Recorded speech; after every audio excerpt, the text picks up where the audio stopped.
अमित शाह का हम आखिरी मतलब वो 13 नहीं कर वो अंत्येष्टि करने आए हैं, ठीक है, उठाव नहीं करने आए हैं। और 13वीं 5 तारीख को अगले महीना है, डीएम ऑफिस के पीछे लड्डू पूरी बनाएंगे, चावल ना बनाएंगे।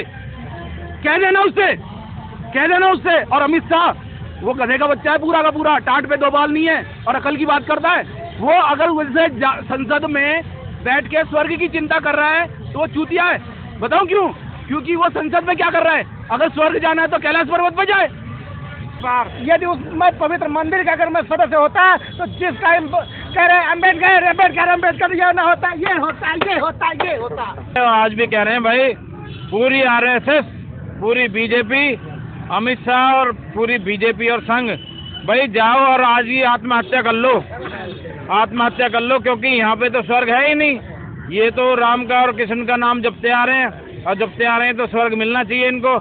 अगर इनको अब भी स्वर्ग यहाँ नजर नहीं आ रहा है तो भैया मैं तो कह रहा हूँ आज ही आत्महत्या कर लो। स्वर्ग में जाए, हम स्वर्ग में क्यों जाएं? हम तो संसद में जाएंगे और संसद में जाकर के इनकी आवाज उठाएंगे, इनको खिलाफ अमित शाह को जूते मार के इसको भगाएंगे, गंजे के टकले फोड़ेंगे। अमित शाह ने बाबा साहब के प्रति अवैध टिप्पणियां की, जिस तरीके से कहा कि आजकल का फैशन बन गया है अम्बेडकर अम्बेडकर अम्बेडकर, तो ये फैशन नहीं है। बाबा साहब ने इतने काम किए हैं, बाबा साहब ने उपकार किए हैं, बाबा साहब ने कुर्बानी दी है, इसलिए समाज याद करता है। आज बाबा साहब ने कुर्बानियां नहीं दी होती तो बाबा साहब को विदेश भी मानता है, और बाबा साहब को मानने के साथ साथ आप ऐसी अवैध टिप्पणियां करोगे तो हमारा बहुजन समाज इसको बर्दाश्त नहीं करेगा। इसलिए अमित शाह को बेशर्मी हटा के और इस्तीफा दे देना चाहिए ऐसे पद से। बंदे की आज आप मौजूद हैं दक्षिण दिल्ली के साकिब डीएम ऑफिस पे, किस विषय को लेकर आप यहाँ पर आए हैं? धन्यवाद दिवाकर जी, आपने बोलने का मौका दिया और आपके चैनल के माध्यम से मुझे आज जो अमित शाह ने बाबा साहब के प्रति अवैध टिप्पणियां की, जिस तरीके से कहा कि आजकल का फैशन बन गया है अम्बेडकर अम्बेडकर अम्बेडकर, तो ये फैशन नहीं है। बाबा साहब ने इतने काम किए हैं, बाबा साहब ने उपकार किए हैं, बाबा साहब ने कुर्बानी दी है, इसलिए समाज याद करता है। आज बाबा साहब ने कुर्बानियां नहीं दी होती तो बाबा साहब को विदेश भी मानता है, और बाबा साहब को मानने के साथ साथ आप ऐसी अवैध टिप्पणियां करोगे तो हमारा बहुजन समाज इसको बर्दाश्त नहीं करेगा। इसलिए अमित शाह को बेशर्मी हटा के और इस्तीफा दे देना चाहिए ऐसे पद से जो अवैध टिप्पणियां करते हैं। और जो माफी भी मांगनी है तो उस जगह मांगे जहाँ बाबा साहब की पार्लियामेंट के अंदर स्टैचू लगी थी, उसी जगह पे स्टैचू स्थापित करा के उसी जगह माफी मांगनी है। ऐसे नहीं कि कोने में बैठ के माफी मांगे, वो बर्दाश्त नहीं होगी। तो इसलिए आप लोग सभी माफी अगर ये नहीं मांगेंगे तो हमारा समाज, बहुजन समाज इस तरीके से ही आगे आगे संघर्ष करता रहेगा, रोडों पे उतरता रहेगा और आगे आवाज उठाता रहेगा। अमित शाह जी ने सफाई भी दी है कि ये हमें बहुजन समाज नहीं बल्कि जो बाबा साहब पे को लेकर राजनीति कर रहे हैं कांग्रेसियों वे अन्य दलों से कह रहे थे, इस विषय पर क्या कहोगे? मुझे बताओ। बाबा साहब को अगर ये लोग जो दूसरे लोग अगर करते हैं कि बाबा साहब का नाम लेके राजनीति करते हैं तो ये झूठा दिखावा करते हैं। बाबा साहब का अगर कोई काम करती है तो बहुजन समाज पार्टी, बहन कुमारी मायावती यही बाबा साहब की आवाज उठाते हैं, और लोग तो बाबा साहब की आवाज सिर्फ मतलब के लिए उठाते हैं, वोट को इकट्ठा करते हैं। और जब कोई ऐसी बात आती है तो आज क्यों नहीं दूसरे लोग भी इसी तरीके से संघर्ष करें जिस तरीके से बहुजन समाज पार्टी कर रही है और मैदान में है, और इसी तरीके से सब लोग मैदान में आएंगे। तो अमित शाह की क्या औकात है जो माफी ना मांगे और मूर्ति ना लगे उसी जगह पे, पार्लियामेंट में मूर्ति लगानी पड़ेगी इनको और उसी जगह पे पहुंचानी पड़ेगी और उसी जगह उनका सम्मान करना पड़ेगा, माफी मांगनी पड़ेगी कि हमसे गलती हुई और हमने अवैध टिप्पणी की। क्या लगता है बहुजन समाज पार्टी ने देरी नहीं करती आंदोलन के लिए? नहीं, बहुजन समाज पार्टी तो हमेशा संघर्ष करती रही है और आंदोलन करती है, कभी देरी नहीं करती। ये तो हमेशा मैदान में आती है, जब समय समय पे आगे आती है और आवाज उठाती है। मैं बताता हूँ सर, मैं बताता हूँ। आपने बोला कि बहुजन समाज पार्टी ने देरी नहीं कर दी, देरी कोई नहीं करी है। कल मनुस्मृति दहन का दिन है, ठीक है, और आज 24 तारीख है। विचार मारने से पहले उसकी ना शरीर जलाना पड़ता है। आज हम अमित शाह हम आखिरी मतलब वो 13 नहीं कर वो अंत्येष्टि करने आए हैं, ठीक है, उठाव नहीं करने आए हैं। और 13वीं 5 तारीख को अगले महीना है, डीएम ऑफिस के पीछे लड्डू पूरी बनाएंगे, चावल ना बनाएंगे। कह देना उससे, कह देना उससे। और अमित शाह वो गधे का बच्चा है पूरा का पूरा, टाट पे 2 बाल नहीं है और अकल की बात करता है। वो अगर वैसे संसद में बैठ के स्वर्ग की चिंता कर रहा है तो वो चूतिया है। बताऊं क्यों? क्योंकि वो संसद में क्या कर रहा है? अगर स्वर्ग जाना है तो कैलाश पर्वत पर जाए। ठीक है, गलत कह रहा हूँ? क्या लगता है आपके विरोध करने के बाद अमित शाह जी इस्तीफा बेहोश हो जाएगा, बेहोश हो जाएगा, इस्तीफा ना देगा, बेहोश हो जाएगा, 4 दिन तक नींद ना आएगी, बेहोश हो जाएगा, वो पागल हो जाएगा, पागल। क्योंकि टकला है ना, वो टकला दिखाई देगा। अगर तुम दिखाओगे नहीं पर मेरी ये बाइट को मैं चैलेंज करता हूँ, तुम कभी भी इस मेरी बाइट को हटा दोगे, तुम्हारे इसमें बोल रहा हूँ मैं, समझ रहे हो? क्योंकि तुम भी डरते हो, अमित शाह भी डरता है, समझ रहे हो? अमित शाह जी को सोचना चाहिए। 100%।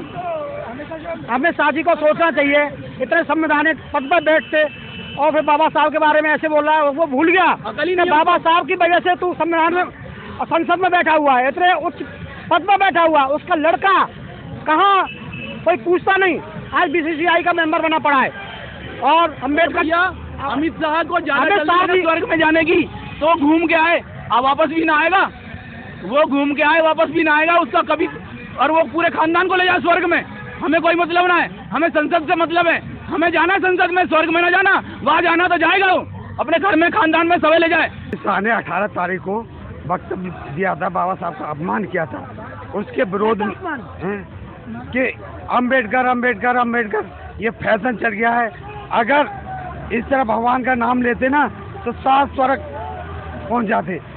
इसलिए आज उसके विरोध में हम लोग यहाँ बीएसपी के बैनर तले आज डीएम ऑफिस में आए हुए हैं। देखा जाए तो आजकल सभी सामाजिक पार्टी, चाहे कांग्रेस हो, समाजवादी पार्टी हो, एनसीपी हो, कोई भी हो, हर पार्टी बाबा साहब के नाम पे ही चुनाव लड़ रही है, उसके बारे में क्या कहेंगे? बीएसपी एक ऐसी पार्टी है जो बाबा साहब के नाम के संगठन से ही बनाई हुई पार्टी है, और बाकी सारी पार्टियां एक दोगली हैं। आज हम बीएसपी के बैनर तले बाबा साहब का अपमान के बदला लेने यहाँ एकत्रित हुए। अगर अमित शाह जी ने इस्तीफा नहीं दिया तो इस प्रदर्शन के बाद बहुजन समाज पार्टी या आपकी सुप्रीमो बहन कुमारी मायावती अगले एक्शन क्या रहेगा और आंदोलन तेज करेगी? इसके बाद अगर इस्तीफा नहीं देते अमित शाह जी तो 28 तारीख को फिर एक बड़ा आंदोलन होने वाला है।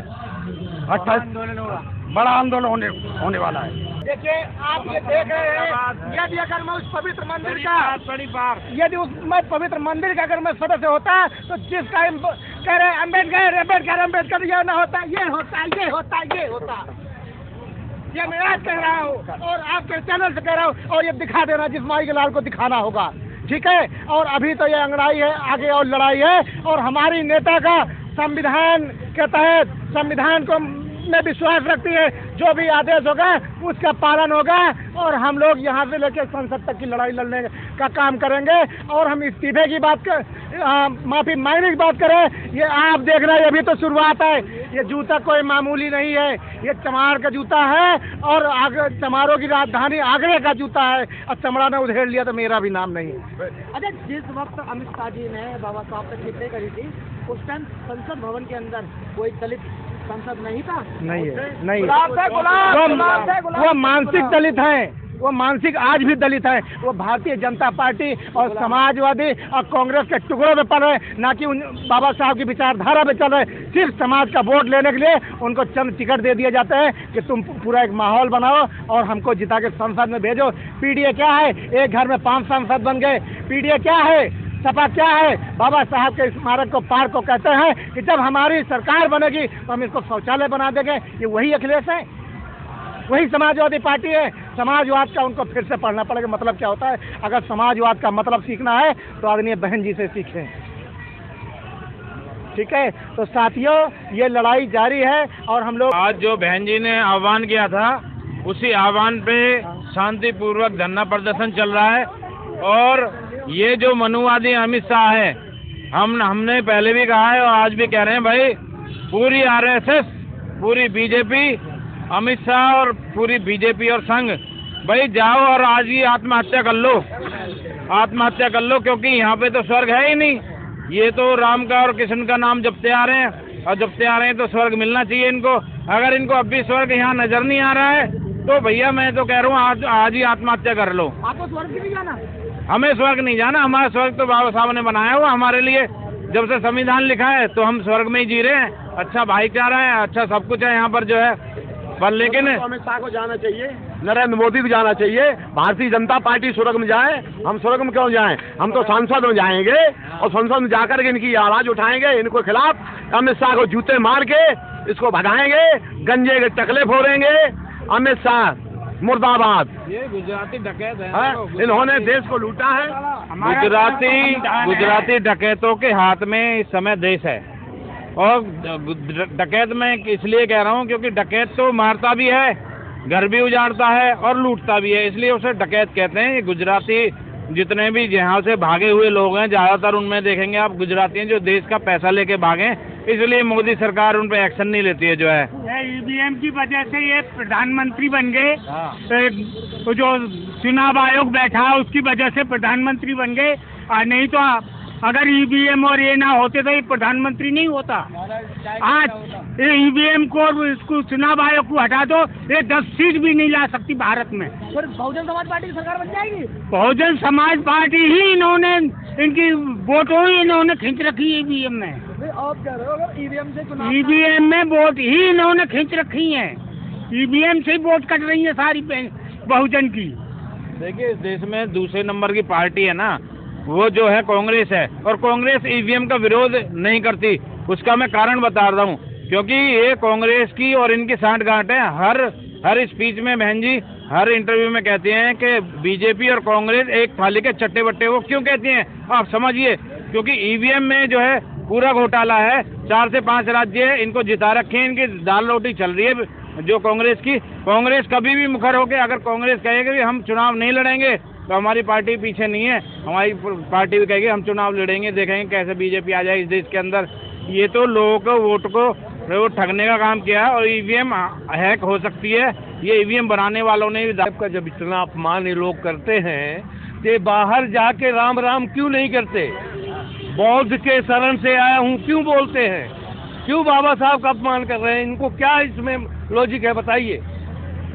ऐसी बातें अभद्र बात आप क्यों बोल रहे हैं बाबा साहब के विषय में? बाबा साहब ने जो भी दिया है बाबा साहब ने दिया है, न राम ने दिया है न रहीम ने दिया है, जो कुछ दिया है मेरे बाबा साहब ने दिया है। आप भी मौजूद हैं यहाँ आज ये मोदी जी बाहर जाते हैं तो कहते हैं कि मैं बुद्ध के देश से आया हूँ। क्या कहते हैं? बुद्ध के देश से आया हूँ, और यहाँ आकर के बुद्ध के देश में और बुद्ध की विचारधारा पर ताला लगाते हैं। अब ये यहाँ पर ताला लगा, और यहाँ बाबा साहब के विचारों को, बाबा साहब के संविधान को, बाबा साहब की कानून व्यवस्था को अब ये बिल्कुल ही मानने को राजी नहीं है। अब ये देश का जो संविधान है, देश का संविधान है, दुनिया का सबसे अच्छा संविधान है, और ज़्यादातर देशों में बाबा साहब के संविधान को और वो लाइक और फॉलो करते हैं, और उनके लिए ये भी कहते हैं कि बाबा साहब डॉक्टर भीमराव अंबेडकर के सिंबल ऑफ नॉलेज, यानी सिंबल ऑफ नॉलेज, यानी ये एक बाबा साहब ज्ञान के प्रतीक हैं। और दुनिया में ज़्यादातर बाबा साहब के नाम को लोग जानते हैं। अब यहाँ मनुस्मृति चिल्लाते हैं, हमें मनुस्मृति दिया क्या? अब ये कहते हैं कि अरे अम्बेडकर चिल्लाते रहते हैं, अम्बेडकर चिल्लाते। एक बार जय श्री राम बोले तो 7 जन्मों के आंशिक सुधर जाएगी, स्वर्ग मिल जाएगा। अरे हमें स्वर्ग मिला ही कहाँ था? ये तो स्वर्ग हमें तो आज मिला है, आज स्वर्ग हमें आज मिला है जो बाबा साहब के संविधान से।